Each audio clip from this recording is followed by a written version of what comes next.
தமிழாட்சி பார்த்துட்டு இருக்க எல்லாருக்குமே வணக்கம். நாம் தமிழர் கட்சி ஒருங்கிணைப்பாளர் சீமான் அவர்களுக்கு ஆதரவாக தற்பொழுது நடிகை கஸ்தூரி பேசிய இந்த ஒரு காணொளி சமூக வலைதள பக்கத்தில் மிக வேகமாக பரவி வருகிறது.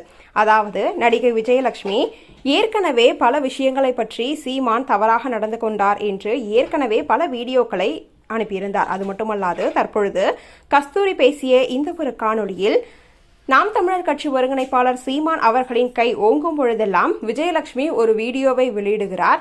இது என்ன விதத்தில் நியாயம் என்ற பல கேள்விகளை எழுப்பியுள்ளார்.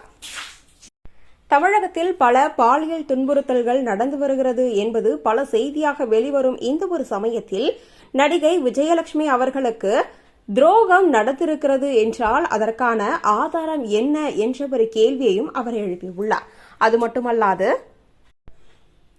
இவரை ஆபாசமாக பேசியும் நாம் தமிழர் கட்சி ஒருங்கிணைப்பாளர் சீமான் அவர்கள் அதையெல்லாம் கண்டு கொள்ளாமல் அவர் வேலை உண்டு என்று இருந்தார். ஆனால் தற்பொழுது பல வீடியோக்களை வெளிவரும் இந்த ஒரு சமயத்தில் இதற்காக இவர் ரியாக்ட் செய்கிறார் என்று கஸ்தூரி பேசியுள்ளார். பத்திரிகையாளர்கள் இவரை நீங்கள் ஆபாசமாக பேசியுள்ளீர்கள் என்று பல கேள்விகளை பேசும் பொழுது சீமான் அவர்கள் பதில் கூறுவதுதான் ஆபாசமாக இருக்கிறதா என்ற கேள்வியையும் நடிகை கஸ்தூரி எழுப்பியுள்ளார். இவர்களேதான் பெரியார், பெண்ணுரிமை என்று பல விஷயங்களை பேசுவார்கள். இப்பொழுது நான் பேசுவதை பார்த்துவிட்டு கூட என்னையும் சீமான் அவர்களையும் தவறாக பேசுவார்கள் என்றும் அவர் பேசியுள்ளார். இந்த ஒரு காணொளி தற்பொழுது சமூக வலைதள பக்கத்தில் மிக வேகமாக பரவி வருகிறது.